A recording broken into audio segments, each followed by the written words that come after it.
Okay, De'Aaron Fox got injured during Game 4 of the Kings versus Warriors playoff series, round 1. The injury was that De'Aaron got an avulsion fracture in his left index finger, which is the bone right by the joint, which moves your finger.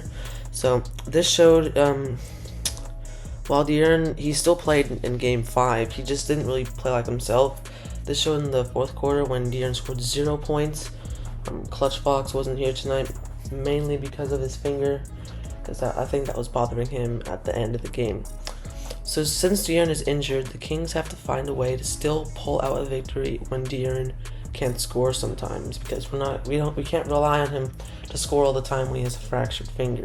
The Kings are down 3-2 to the Warriors, so they have to find a way pretty quickly because they're playing against the Warriors in Chase Center in a few days, and they have to find a way to win that game or else they're out. I think the answer in that should be Kevin Huerter. Kevin hasn't really been in a rhythm yet this series, so they need him to step up big in Game 6. But all the other role players and starters on their team have been doing a pretty good job. But one player for me that sticks out the most is Off Night. Davion has been doing a great job in the playoffs. He's been able to score and be able to lock up Curry whenever he's in.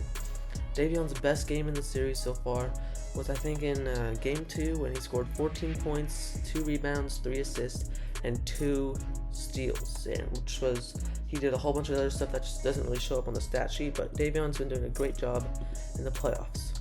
Even though De'Aaron is injured, he has still been able to do a great job last game and for the rest of the series on the offensive end. Almost 2 times this series, he's almost scored 40 points. He got 38 in Game 1 and 38 in Game 4. So De'Aaron has really been the reason why we're mainly winning, but it's sad to see him get injured when we really need him the most. But our role players are going to step up, and hopefully Kevin Huerter has a big night in Game 6. But don't count the Kings out, because I think they could still put this in the bag. They got this.